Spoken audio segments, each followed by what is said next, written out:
Samoans are big, but that nigga Rock, they need to call his ass Rock of Gibraltar.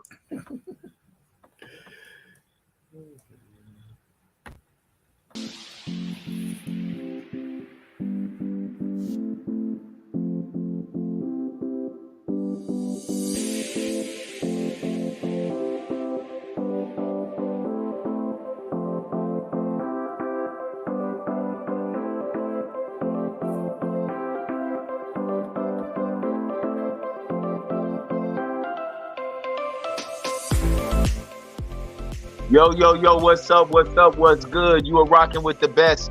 It is Conversations with Comedians on Beltway Radio and Beyond. I'm your host, Mr. Perspective, Doug Bennett, the one and only. And as always, I'm joined, I guess, from the Maryland State Penitentiary by my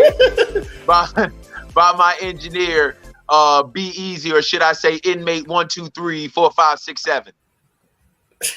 Nigga, you look like you in the same place Suge Knight records his podcast.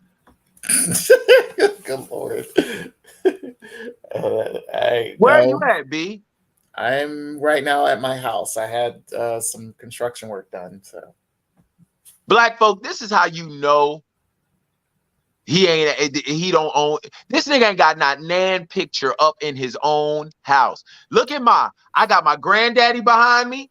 I got a picture of me as an Egyptian pharaoh behind me. Even yeah, I'm dead serious. I even got this. Shows you how this I even got a picture of a black and white horse, and I don't even ride horses. Okay, I don't do nothing with equalizing. Isn't that what they ride horses? They call it equalizing. Equestrian. Nigga, it costs EQ. I don't do shit with EQ. You understand me? I do have one picture. But you know this is my crib. This nigga ain't got not nan picture in his house. Not Brian with no 2 front teeth missing the picture, because all black people got a picture with the 2 front teeth missing. He ain't got none of that. He ain't got no cross or no Bible. Listen, all black people have a Bible in their house. It may not have been opened, but you got a Bible in your house. Pull your Bible up, Brian. I don't care if you are an atheist. You got a Bible in your house. Pull one up. I don't have one, but I do have a picture. That ain't his house. I do have a picture. I do have a picture. Where? Right here. That nigga in jail. That nigga's in jail. That nigga's in jail. I'm in jade. How's that? That don't bring my baby up in this. Don't desecrate my baby. Don't desecrate my baby like that. Don't do that. What's up, man? We had a pretty eventful weekend, man. How was your weekend, B? It was okay. Nothing major. Nothing major. No. I'm telling you, I've come to the realization, boy. Nas said itself. Nas said it best himself. Born alone, die alone. I am convinced that I'm going to die by myself. I'm serious, man. I'm over it. I'm over. Listen, I realize that there's a difference between being family and being related. Okay. I'm serious, bro. And you know what I'm talking about. You know what I'm talking about. I'm going to tell you right now, this is how crazy family is. I got into a dispute with a family member of mine, right? Mm-hmm.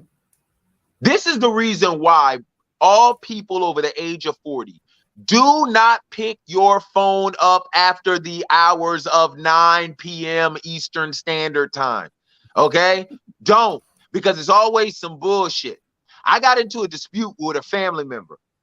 I receive a phone call from another one talking about God laid you on my heart to say you, and started and reeled off biblical scriptures to show how I'm in the wrong. They don't even know the damn story. They just know Doug in the wrong. That's like, it's almost like saying, hey, Kanye West said this. You automatically know it's something stupid. You automatically know it's something dumb as shit. Kanye could have said the most intelligent shit ever, but you like, nah, it's Kanye. It's dumb. It's dumb. Man, I said, you know what? I thought to myself, I said, God laid me on your heart to give me this scripture. I said, I ain't even mad at you. I'm mad at the Lord.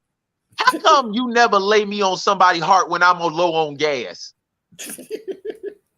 How come you never lay me on somebody's heart when a nigga hungry and his check ain't cleared yet? Like, how come you never, like, for real, how come you never lay me on the heart of a bill collector when they be like, you know what, let's just put Mr. Bennett's name to the back of the list and call him later. We done already blew the nigga's phone up. He can't come up with too many different accents to say Doug ain't here. God don't never lay me on somebody's heart when I need money. It's always when I need chastisement. There, be hungry as hell. Then I'm telling you, the next time my gaslight comes on, I'm not gonna stop. I'm gonna say, Father, lay me on the heart of somebody who got $20 to spare. That's exactly what I'm gonna say. Because people always, I'm serious, man. Had that ever happened to you, where somebody will say you laid on their heart, but it's only to chastise you or to make you feel bad? Not really, no. This nigga ain't never been to church before in your life. What type of black person are you not to be manipulated by wayward Christians? Because I'm not. Nigga, every black person has been manipulated by a wayward Christian. Except you? Yep. You non-Sunday school attending, never been in the children's choir or made to sit at church during a missionary meeting ass boy. These are not the droids you're looking for. That's what I do. These are, wait. I'm sorry, repeat that again slowly. What'd you say? These are not the droids you are looking for. That's what Nigga, did you rebuke me with a Star Wars line? Of course. Well, I'm a Sith, but so. Well, I'm gonna need you to unlearn what you have learned. This nigga here is amazing. That nigga said, these are not the droids you're I wish I was a droid. So I don't know when I'm being programmed or manipulated by people. Earlier you said you were in the Matrix, so hey. No, nigga, you in the Matrix. I freed myself, Mr. Okay, Smith. Okay, Neo. That's right. No, I'm Mr. Anderson. Yo, man, conversations with comedians, man. SmackDown. We were talking, hey, listen, we were talking about, I don't care what anybody say. We still watch wrestling. That is like a male soap opera, okay? When y'all grandmas was out there talking about Victor and Adam and Stewart on All My Children and Guiding Light, we were talking about the Iron Sheik, Hulk Hogan, and Paul Orndorff. Now we have sped it up. Did you see The Rock, Brian, on Friday? Yeah. Thought it was a good segment. Good ending segment. You don't believe in giving constructive criticism at all, do you? I mean, to a point. I hear it. It felt like, it's like, look, I was anticipating for what was going to be said by Roman and The Rock, and I like what he said. It was like he was on point. You know, Did you have a he didn't look into his hand like he did last time with Cena. So, you have a picture readily available of what The Rock had on? I can Google. Let's see. Yeah.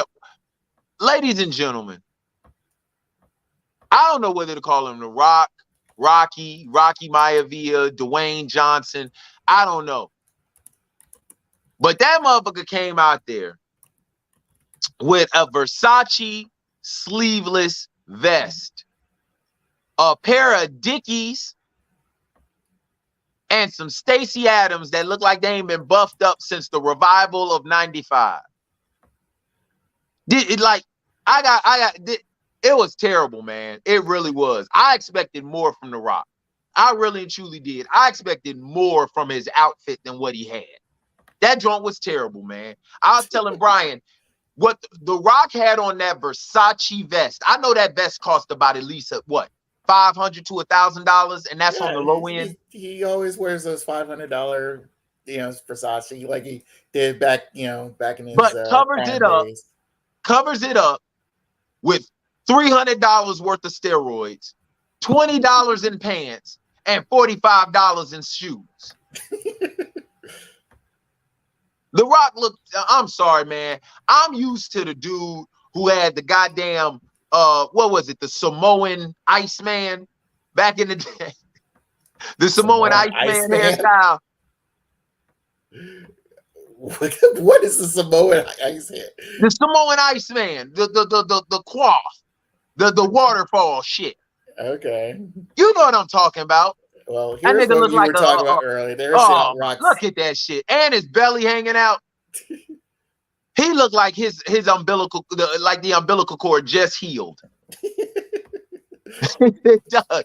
Like The Rock looked like he was just like they had just given birth to him and his umbilical cord just healed. Did you see that? And then the nigga had on a Swatch, not a Rolex, but a Swatch. Hey, he's frugal. Frugal Rock. Hey, there you go. Frugal Rock. Down with Frugal Rock. Down with Frugal Rock. Remember Fraggle Rock? Down with Frugal Rock. Yeah. That shit was terrible, man. But what I will say is, at least finally now we can see an end in sight to the bloodline. Because I'm tired of Roman Reigns. Yeah.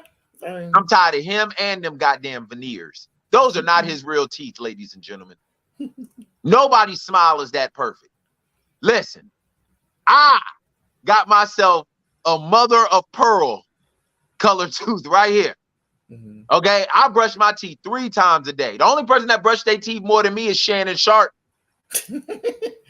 Shay's coming. Yeah, his teeth, like, man, Roman's teeth ain't that white, bro. And that perfect and that straight. Hey. Ask Jimmy J and Solo to open their mouth, and then ask Joe to open his. Man, like I said, I'm just ready to see the end of the bloodline. But what I will say, like I was telling you, B, is that I think the WWE has done what the NBA has done. They have gotten, like, the NBA has gotten so caught up in LeBron James. I don't think they've actually groomed a succession plan to be the face of the league once he leaves.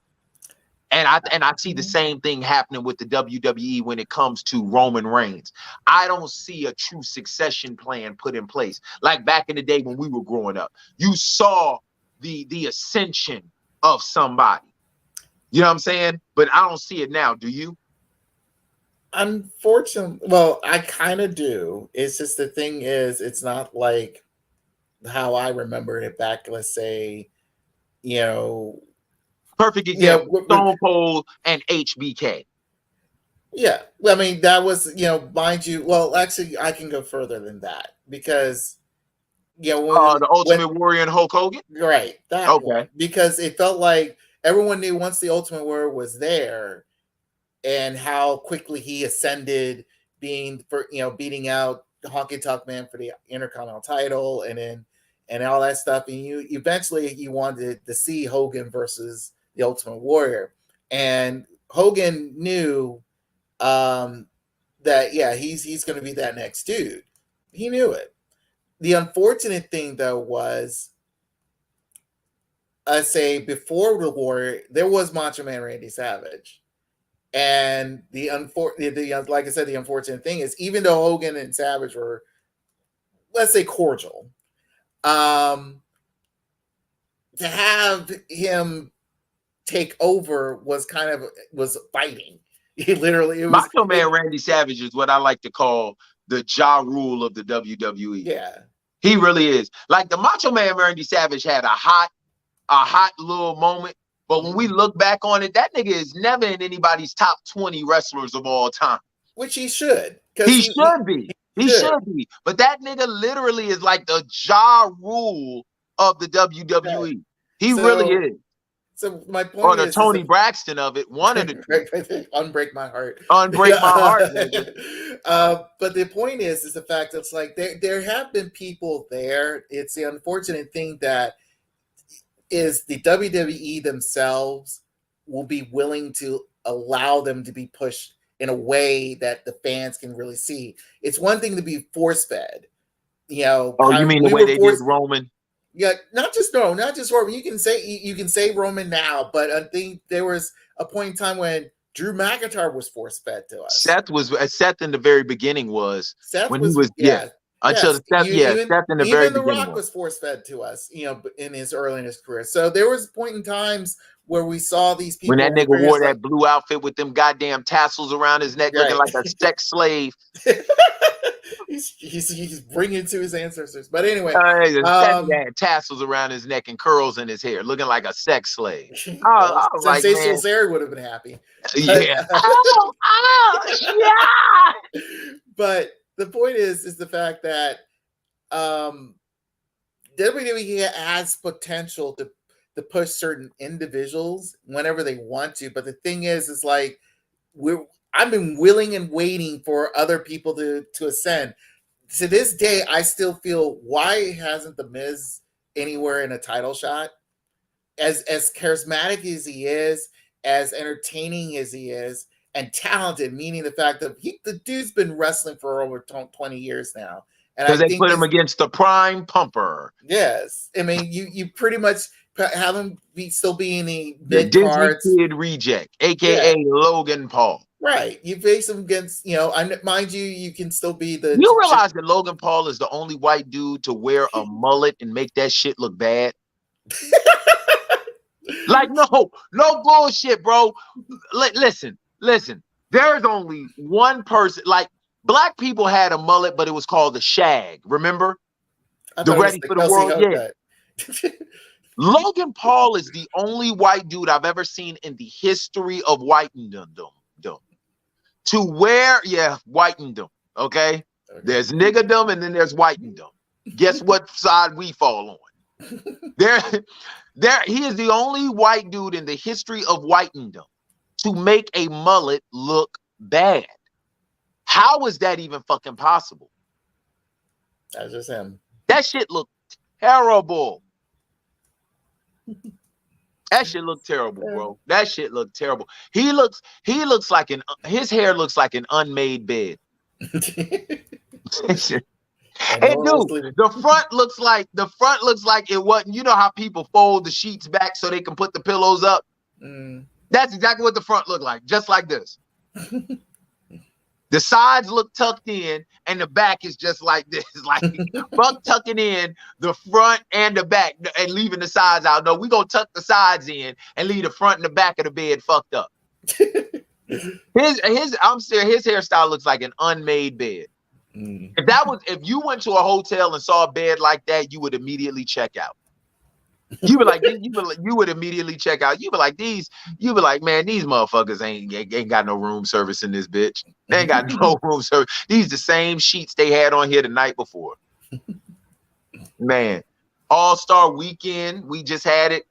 The Eastern Conference All-Stars won 211 to 186. Damn near 400 points was scored in this game. I haven't seen somebody score that much without a pimp named Slickback involved. That shit was terrible, bro. Them niggas was shooting half-court shots. It was like playing a game of horse. The most interesting part of the game, to me, had to be Babyface singing the national anthem. Would you please play that for me, sir? And this was before the game.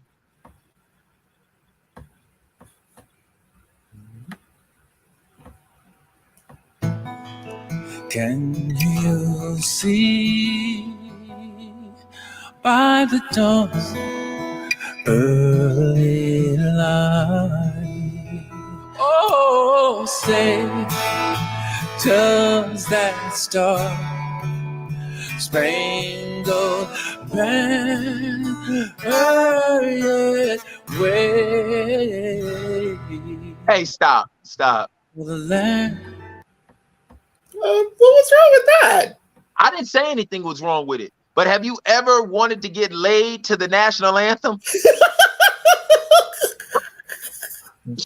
Babyface is amazing, dog. I'm telling you right now, bro. I have watched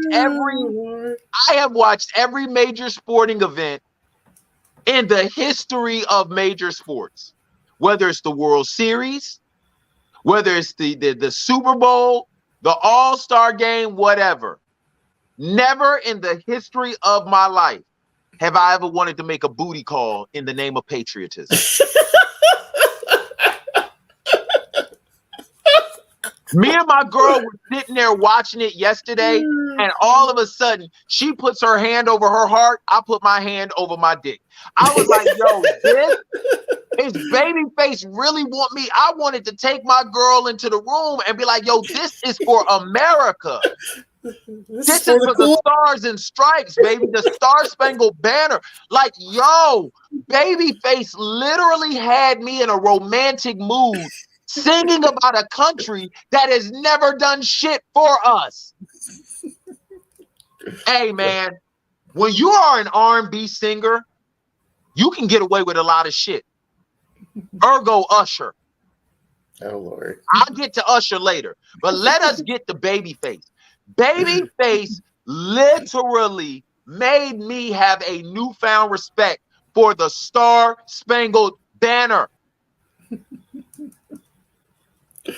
Oh, so that means you never heard the real smooth R&B classic rendition of the Star Spangled Banner. You mean when Marvin Gaye sang it? Yeah. Bruh, love Marvin. Marvin ain't had no goddamn guitar up there like Babyface. I'm serious. I'm starting to think to myself, the reason why Babyface's marriage with Tracy Edmonds ended is because that nigga couldn't get to his guitar fast enough. I truly believe the reason why Babyface got divorced is because that chick hid his guitar and then filed the paperwork. There is no way a woman could leave Babyface when he gets to that goddamn guitar. Did you hear him? Oh, say to that and started to stagger it. Stop, Spangled Banner. And then I was waiting for him to tilt his sunglasses and go like this in the camera. And then the very end of it, he slapped the guitar. He slapped it. Did you see it? Yeah. Like he was slapping a girl's ass or something. That's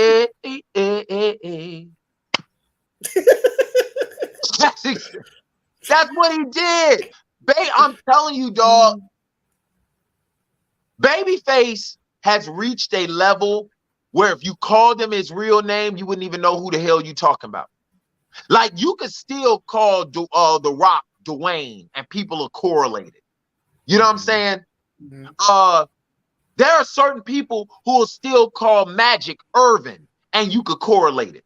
I dare you to call that nigga Kenny and see who the fuck knows who you talking about. But let you say, hey, Babyface or just face, nigga. Watch the panties get taken off and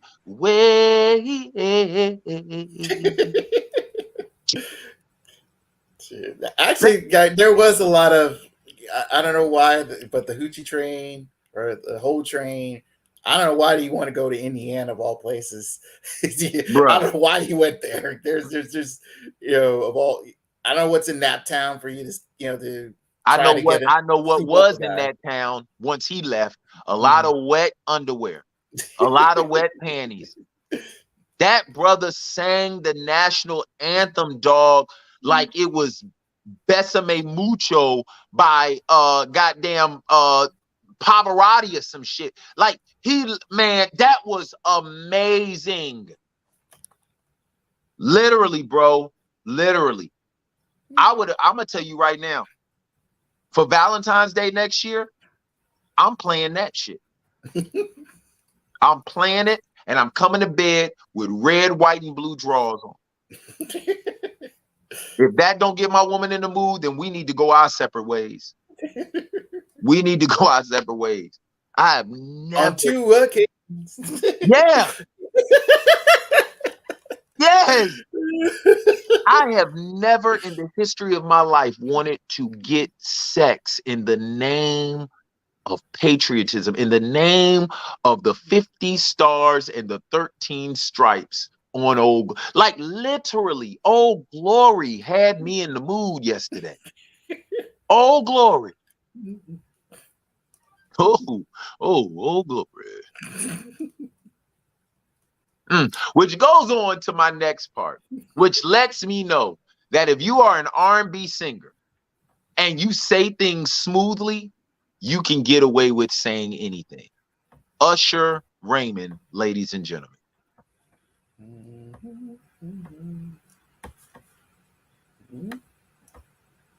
Being in toxic relationships throughout your life, can you admit to yourself that you might have been toxic once at some point? Absolutely. Okay.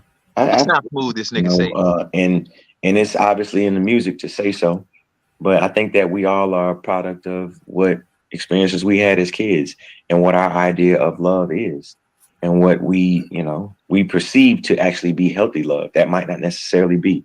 Listen, access is something that all, people do have, but is it better to have a ton when you really, should really love yourself first? So did Usher tell us to go out and get women or to masturbate? He said you should. That's literally what Usher said. Should you have a ton or should you love yourself? It was confusing. Very. But because he has the voice of an angel, you listened. I wouldn't say let's say this. For those who keep in mind, I wouldn't say I've had debates. Last week's Super Bowl performance, I thought was like a good B+. So it was entertaining. That's me. Every person I know said he did. Oh, he tore the house down. He did this, and this. No. What he did was almost wreck a house. Did you see the way he grabbed Alicia? I'm not even gonna go through that again. Let's move on. Okay. You want to know what's so crazy about this? We knew Lord. Usher was toxic for decades. The nigga said you make me want to leave the one I'm with and start a new relationship with you, and then blame the bitch, saying this is what you do. That's exactly. Usher literally had lustful feelings about another woman and blamed her. But keep this in mind. I need to be an R&B singer. Fuck comedian. I need to be an R&B singer. I need to be able to sing shit to my woman to make her believe it. Doug, where you been? Don't you worry about where I've been. I'm here with you now. So close your eyes. Let me delete all the messages in my phone. I need to be an R&B singer, bro. I do. Because that shit stands for rhythm and bullshit. It stands for rhythm and bullshit. Usher is amazing, dog. I don't know whether to be mad at him or admire him. Well, okay. Here's keep this in mind. He said earlier about how if people teach you how to love, and some of his early teachers, one of them was Sean Puffy Combs. So so for him to learn things from how to deal with, keep in mind, Usher's been in the game for 30 years. Damn near. Yeah. What was Usher's first album? 94 or 95? 94. Don't look up like you actually bought the shit. Just Google it. His first album was 94.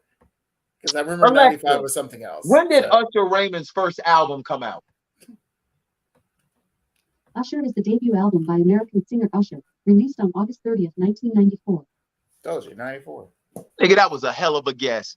Listen, at the end of the day, man, bruh. But again, the thing is who he learns from. Mind you, he could learn from his parents, but once he got into the game fully, he was learning from those in the industry.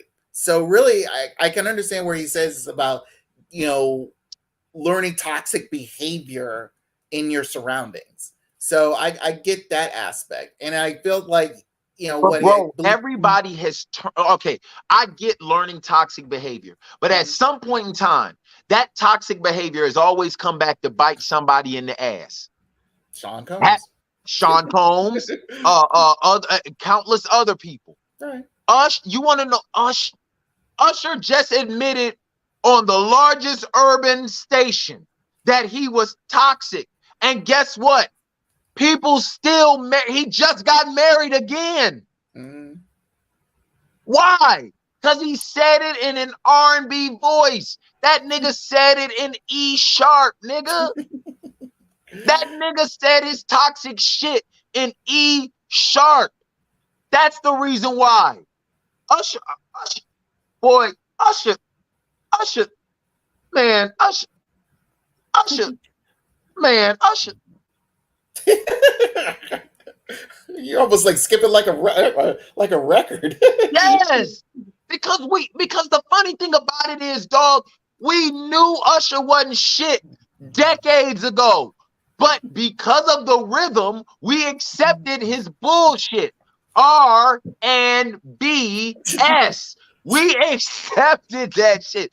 The nigga had a song that said, "You make me wanna," not "I feel like it" or "I shouldn't." No, bitch, you make me wanna. I didn't do nothing. I was in my relationship, minding my own business, and you make me wanna leave it. You make me wanna be with you. That's what you want. Like, listen at the lyrics. But then you get to Confessions. He finally, because at the time you blame everybody. Mind you, before Confessions, he was blaming everybody else but himself. And by Confessions, he realized, yeah, it is me. Let me explain something to you, bro. A confession only works in the Catholic Church. That's where confessions work. The Catholic Church. No black man alive has ever made a confession and the shit actually worked out in his benefit. Usher made an entire album, a double disc album, might I add. It wasn't Confessions double disc, or was it? No, that was it was a double disc, right? Yep. This nigga had a sequel of shit. Usher had a sequel of shit. It was like watching The Godfather, part 1 and part 2. I'm trying to find where he's looking. Yes, Usher had a sequel of shit. He had an entire album called Confessions. And because he sang that shit in E sharp, everybody bypassed it. To this day, do you know Confessions is his highest selling album? Yeah, I believe it. Which goes to prove my point. When you can sing, you can get away with anything. And dance and entertain and man, I need to sing, bro. I gotta sing, dog. I gotta take singing lessons, man. This nigga Usher is amazing. And sat there on there and say, "Oh yeah, I was toxic. Yeah, I wasn't shit. But guess what? Women just brought toilet paper." You're like, what? You're like, what? Wait. Say that again. Oh, yeah. I wasn't shit. This one girl bought Angel Soft, kept her until it started to make me chafe a little bit. Then this other chick brought Charmin. And guess what Charmin made me do? She made me want to leave the Angel Soft. You're like, hey, what the fuck? What? Until they brought in the Continental. Yes. I'm telling you, bro. Let me explain something to you, dog. This is how smooth Usher is. Usher dated Chili and cheated on Chili. And to this day, Chili ain't got nothing negative to say about that nigga. Well, I mean, she is older than him. It don't matter. They asked Chili about Usher. Usher is the one that told us that he cheated on Chili. Chili never said that. Do you understand how powerful that is, that for a black woman not to point out the reason why you fucked her over? It's respect. I guess. I don't know. You see, America, this right here lets you know that Brian is full of shit and he's actually in jail because they take phone calls and he's in hopes that he'll get out on bail or bond. I am free. Jade will bring me out. I am free. Look at my pictures. I'm at home. And I'm going to tell you right now, never in the history of life have a woman, especially a black one, not taken an opportunity to highlight when you have fucked her over. And Chili never said anything. We have had crushes on Chili since baby.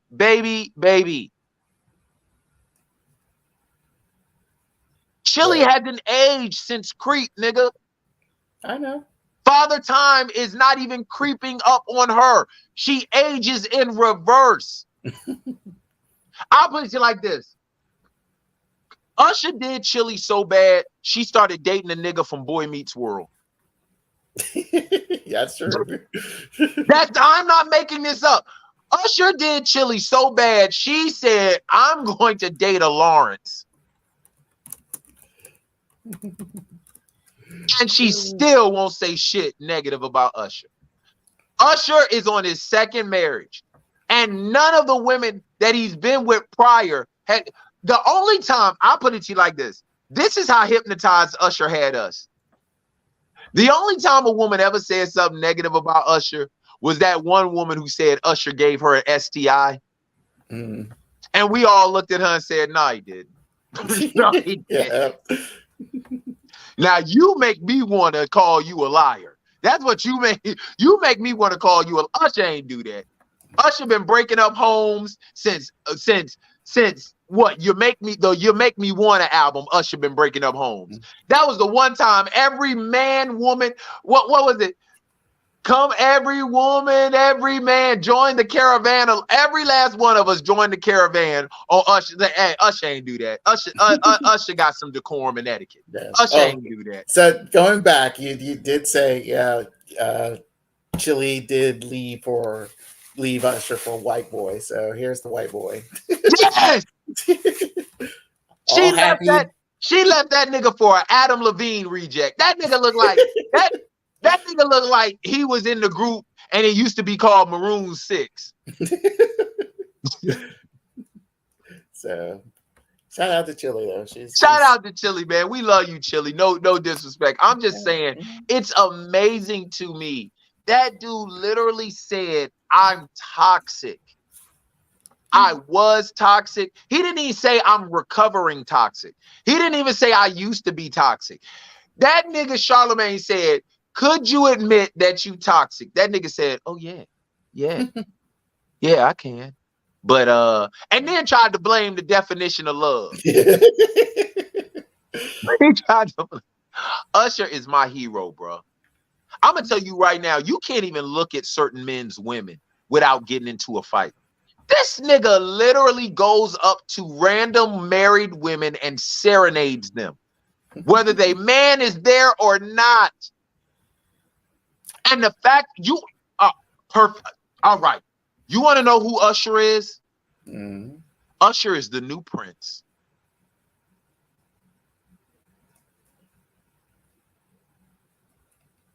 I'm going to tell you how. Okay. We're not talking about the music. We're talking about the fact of the matter of his aura allowing him to get away with bullshit regular carbon-based life forms cannot. Remember, Prince wore pants with no ass in them. Okay. I'm trying to connect these dots here for you, but Prince wore heels and a perm, and we never said shit about it. Okay. Usher literally serenades men's wives. And because he speaks in a monotone, yet sensual tone, we do not persecute Usher at all. Why? Because Usher has reached the level of Prince. Usher can grind on your woman. And the fact that she comes back home, you take that as a win. Okay. Okay. How many women you know went to a Prince party and they came back home? There was a time period where Prince had a mansion and he had women in cages downstairs in his basement dancing. Yeah. Dancing. And they went home. Yeah. Nigga, I'm not even gay. But if Prince invited me to his house, I don't think I'd leave. When Prince was alive, if Prince invited me to his house, I wouldn't even leave. Not without some signed pumps. Bruh, Usher has reached a level where he's beyond reproach. Okay. You doubt me? I know you have these issues with Usher. Man, don't try to make it sound like it's something personal, man. I'm not saying it's personal. I'm just saying I just feel like I just don't understand why I can't sing and dance like that. Like, no, man, I don't want it to seem like I'm disparaging of Usher, because I love to see a black man do something positive. But my nigga, I should be able to sing and dance like that too. I should be able to say some crazy shit like I'm toxic, and because I say it in E sharp, get away with it. Well, have a guitar and see what happens. Yeah, man. Him and Babyface ain't shit, bro. Hey, they used to work together. See, They there. did. Why do you ask him to write you a song and then see what happens? Because I can't sing it like him. Nothing's going to happen. Like, for real. I'm just moving on. And Babyface never even have any gray hair. Usher ain't got no gray hair, and Usher's older than me. Look at my beard, nigga. Look. He's got to portray that image that he's still looking, 25-ish. and what 45-year-old learns how to skate? Oh, you did see the Uber commercial? That was funny. I really don't like Usher. I mean, I love him because he's a black man, but this nigga is just amazing. Once you get to the age of 45, you don't learn new shit. You just refine the old shit that you do. Usher learned how to skate, nigga. Man, next. Nigga. That nigga literally got on the Breakfast Club and said he was toxic. Yes. And we were okay with that shit. Well, if he wasn't on there, he could have did it on the Shay Shay show, but I think Eddie Griffin would have a problem with it. So. Oh my God. Yo, I don't know what's going on, but I'm gonna tell you right now, I'm starting to realize how my nigga Flash say when he left the 5 Heartbeats, it's lonely at the top. like Shannon Sharp has been getting attacked left and right this year. Ever since that Cat Williams interview, which broke the internet, he has been getting attacked left and right. What D.L. Hughley called him the new Wendy Williams with a weight set. Mike Epps hinted at and called him Medea. And Eddie Griffin just went out and called that nigga gay. You got the video? Stand by. Pull it up.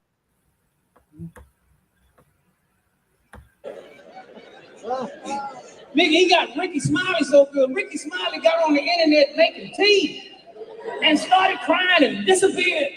Ain't nobody seen him since, nigga. He ain't did no more posts. He just disappeared. I called Cat on the phone and said, nigga, you better be on the lookout for Smiley. I said he might show up with a dress on.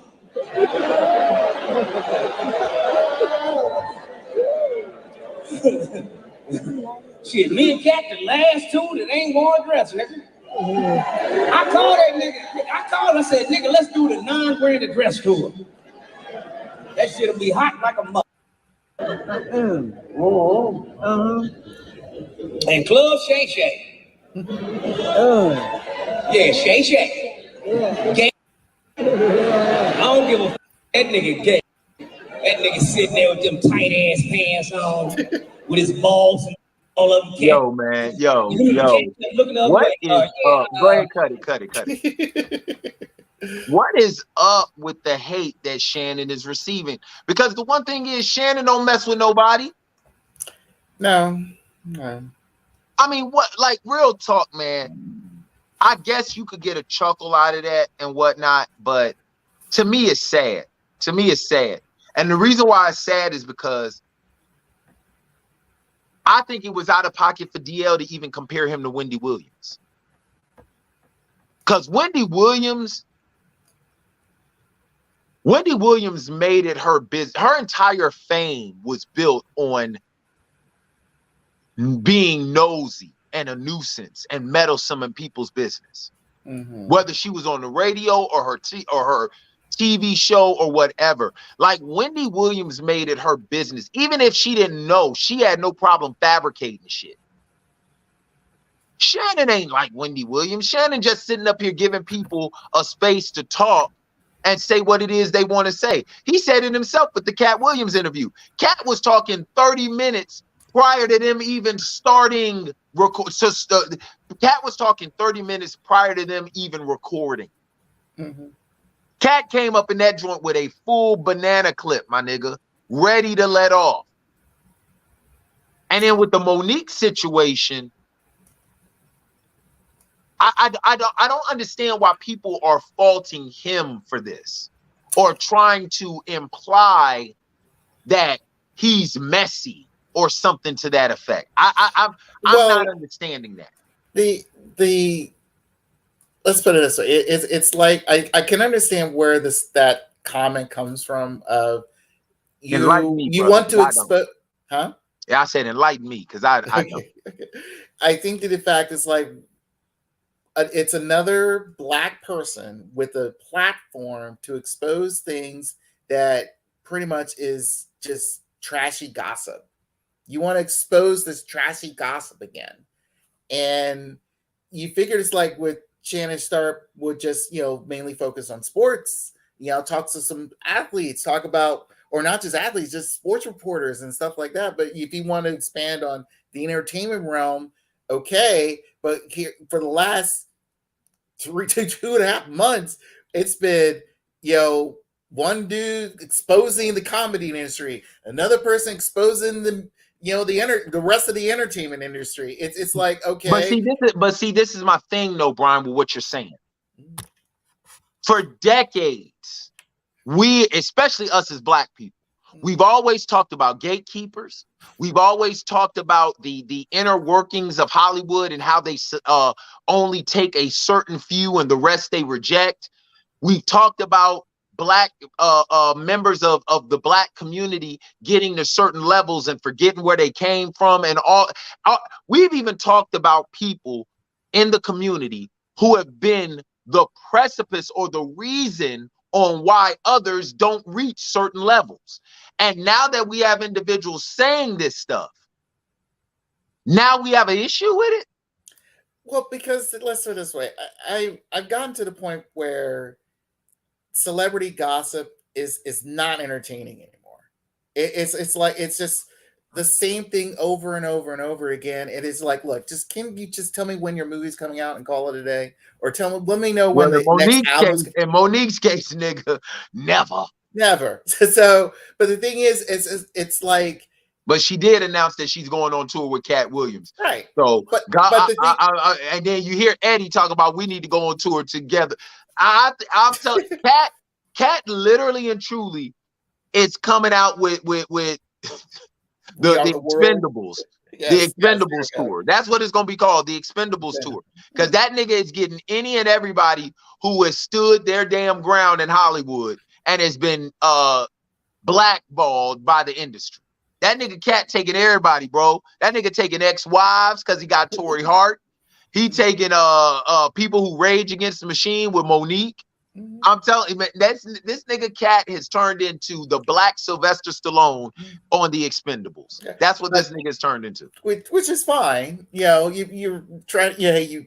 That's business.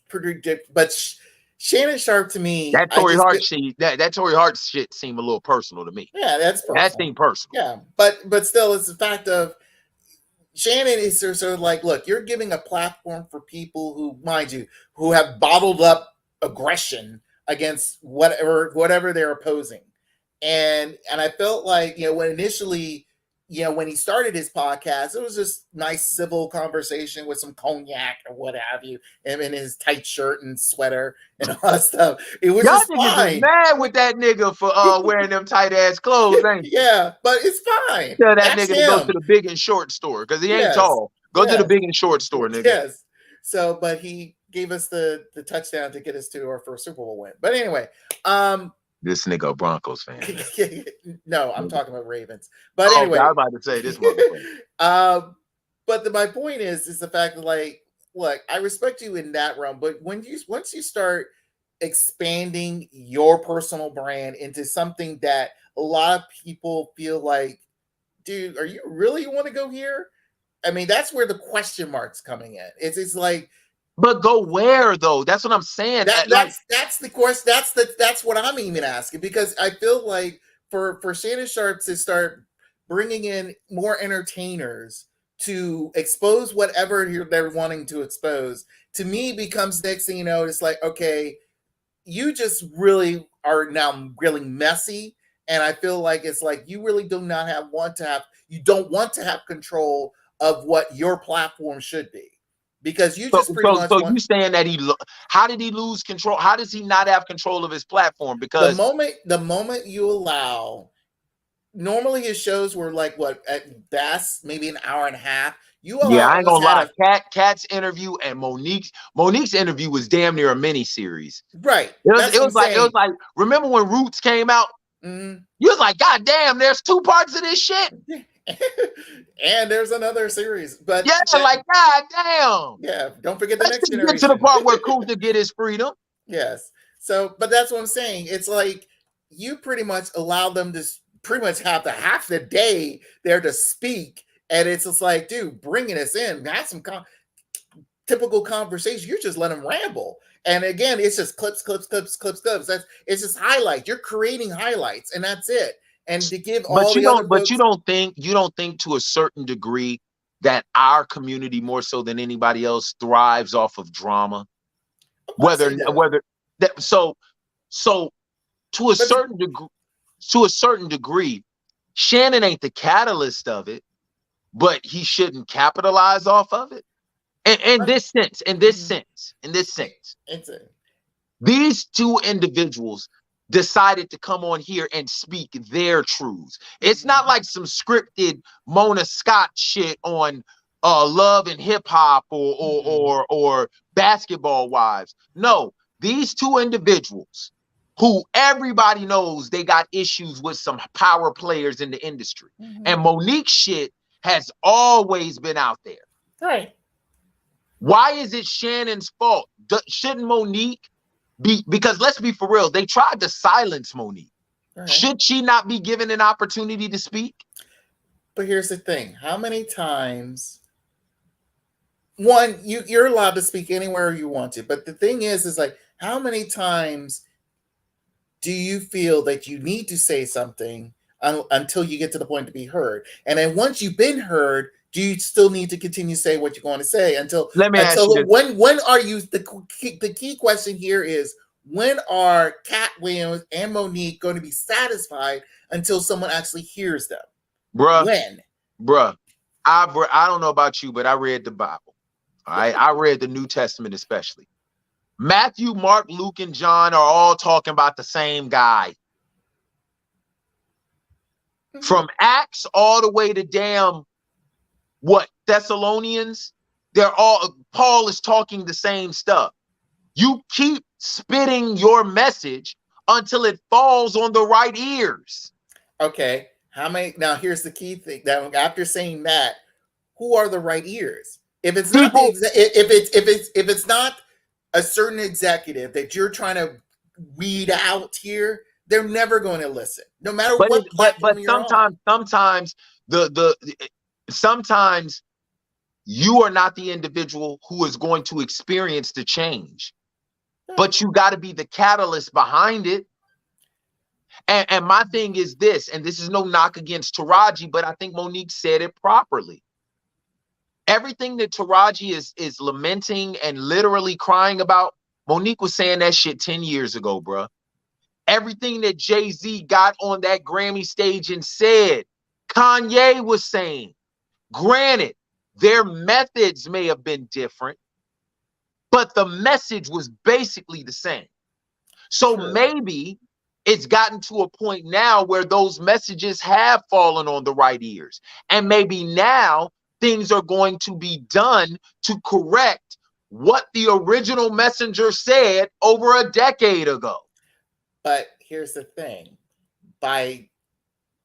Once that right person hears that right message, then pretty much it's like, okay, is this, all you're going to be doing is, okay, award this person years later for what?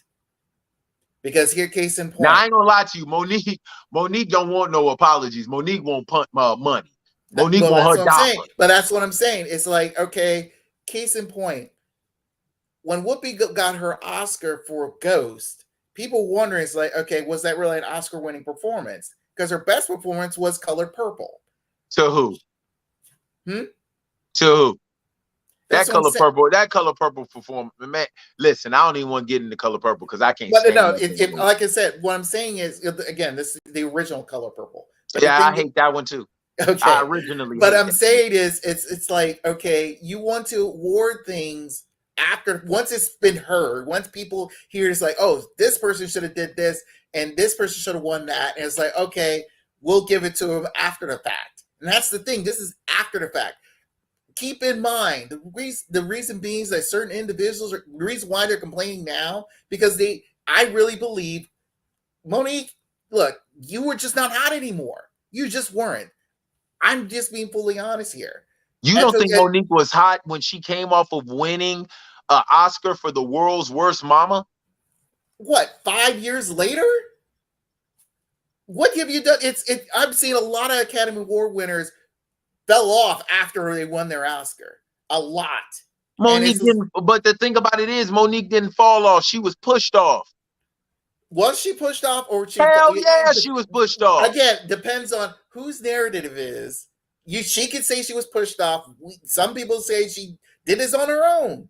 But what I'm saying is like, look, you can keep complaining the fact that Netflix wasn't going to give you your version of how much you're worth. If you're worth that much, fine, go to another whatever service provider. With Ted the Entertainer? Yes. So, and let's see how much you're really worth. It's like free agency. Go out there and find out what you're worth. What Monique needs to do is she needs to hire Usher and let Usher say everything she No. Get Usher, get Usher to be the vocal point. Have Babyface play the guitar. Yes. And literally feed them everything that you want them to say, and I guarantee you change is gonna come. Hey, thank you for rocking with us, man, on Conversations with Comedians. Next week will be my last show on Beltway Radio and beyond. And I want to thank y'all for rocking with me all these years, man. It's been a hell of a ride. For my engineer, Be Easy. Hopefully you get parole or a bail soon. I am your host, Mr. Perspective, Doug Bennett. As always, bringing comedy to the conversation. We love y'all and we out. Peace.